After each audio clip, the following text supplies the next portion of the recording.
Step number 98, and that is to put our spur gear cover on. Take a look at the spur gear cover. It has two holes in it, and in your last bag, your last bag, these two pieces were in there. And very simply, going to slide them into the holes until they click, which is all the way in. And these are our pin retainers for the clips that we use to hold them on. And if you'll notice, there is a little tab on here, and how that tab is pointed, it points to the hole where the C-clip goes in, so you know where to find your C-clip hole. Very simply, it's going to press on. The two little holes, pins on the back, are going to go into these two holes right here. And the last two pieces that you should have in your parts tray are going to be these two little body clips. And again, we're going to look at the edge of the little pin there, and that'll tell us where the hole is for our clip. I'm going to go ahead and put those in. I'm doing this blind. I'm not even looking where the hole is. There we go. That holds our spur gear cover on. Actually, I lied to you. You do have two more pieces left in your kit, and those are the brake shims. As you use your brakes and you cannot get any more adjustment out of them, you can insert these little shims behind the pads, and that will allow you to continue to use your existing brake pads until they completely wear out. So you're going to want to put those in a safe place, and we'll use them later. Wow, we've done 98 steps so far. Step number 99 is going to be to open your bag K. Now that you've opened up your bag K, yay!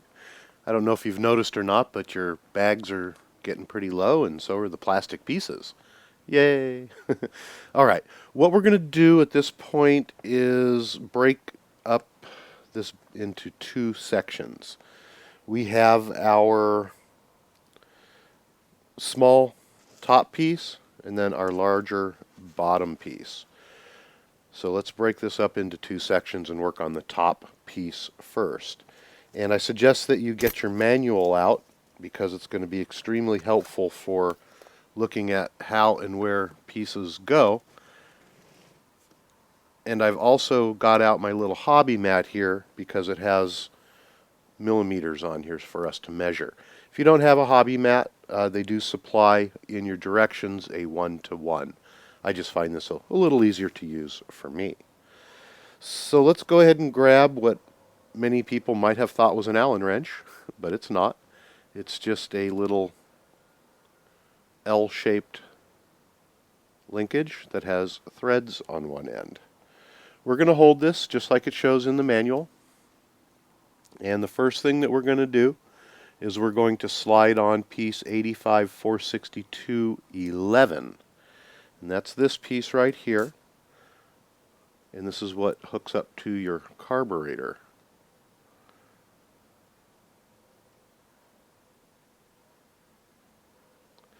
So what we're going to do at this point is to slide this on through the hole in the back with the pointy part facing the threads.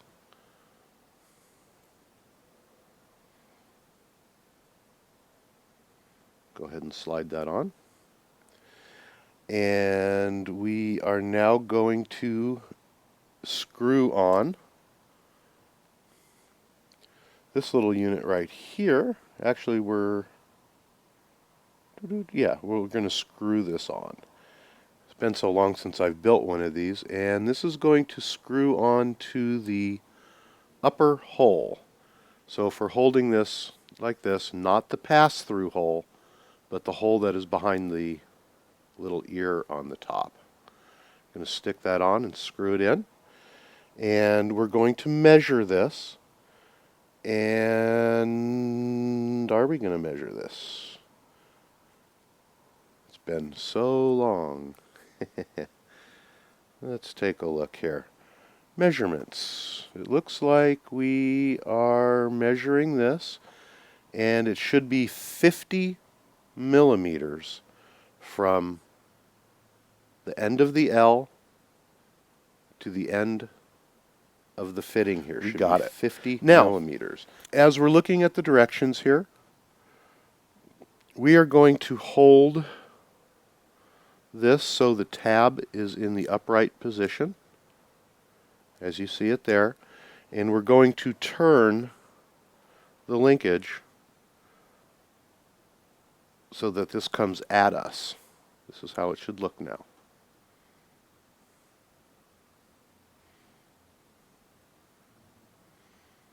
Okay, so now we have this portion done. Let's go ahead and move to the fun one, which I'm sure I'm going to build wrong, but we'll try to get it right. Let's go ahead and set this aside for now. Okie doke. We are going to start and take a look at the linkage itself is bent at one end. We're going to hold that end in this direction, just as it's shown in the manual.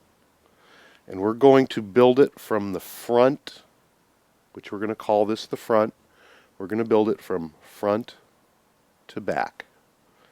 So, to do this, the first thing we're going to do is to grab one of our little collar stays, which are the small little metal collars that were in your bag, and we're going to insert the set screws into them. They're teeny tiny little set screws. Let's put some Loctite on them and insert the set screws.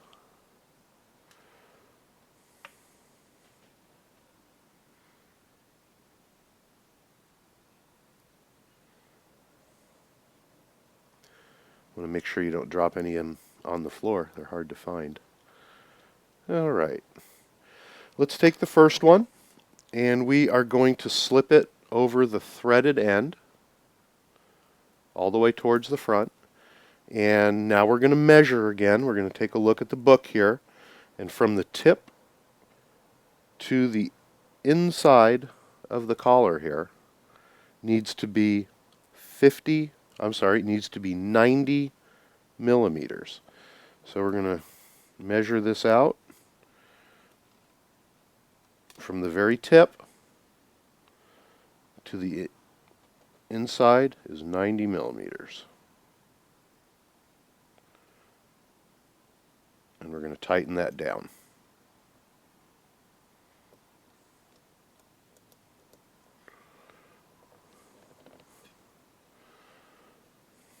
Again, that measurement from tip to collar, 90 millimeters. Now, the next part that we're going to slide on is a piece of the fuel tubing or silicone tube that you used in your pipe portion of the build. Now, for some stupid reason, I can't find mine. I lost it somewhere. So I have another piece of tubing that I had laying around, which is the same inside diameter. You're going to measure that to exactly 10 millimeters. And make sure that you do cut them square and they're not angled. It's fairly important that those are cut square. We'll slide that on. Now we're going to grab our first unit that we made, and we're going to slide the open hole over the rod and slide it all the way up to the tubing. Let's hope I'm doing this right. Oh, we'll peek at the directions. Alright. Now we're going to take our long, skinny spring, as opposed to our bigger, fatter one, and slide it on. Now we are going to put on our second collar stay. We'll slide that on and measure again. And now we need to be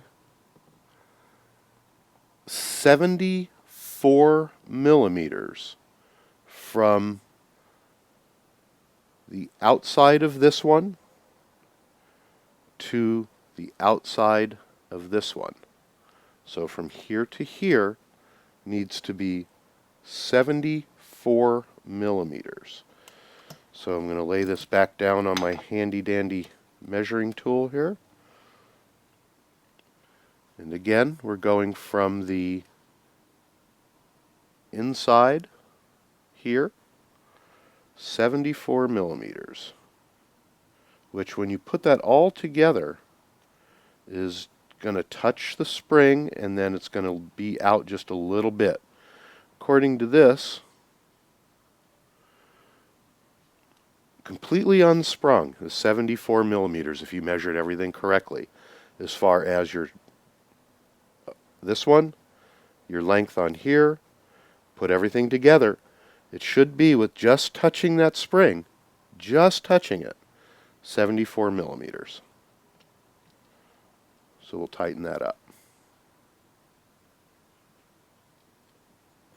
Once it's tightened, I'm going to give it one more measurement again, just to make sure.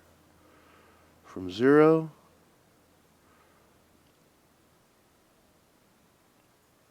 to the outside, exactly 74 millimeters from here to here.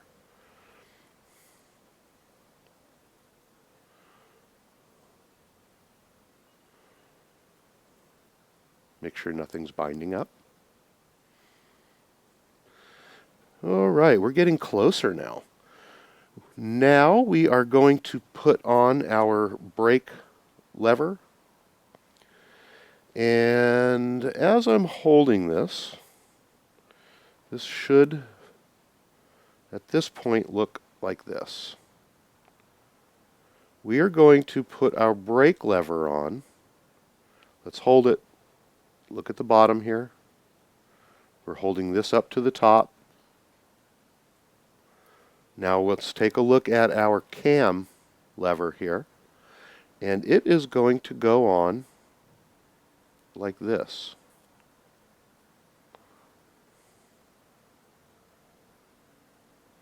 Go ahead and slide that on. If you let it dangle, that's the orientation for it right there.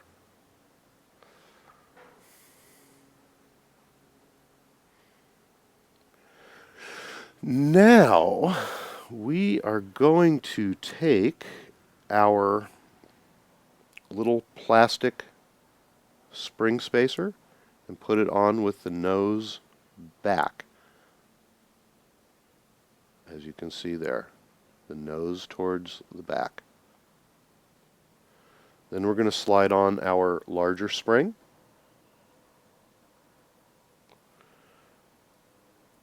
And now we're going to screw on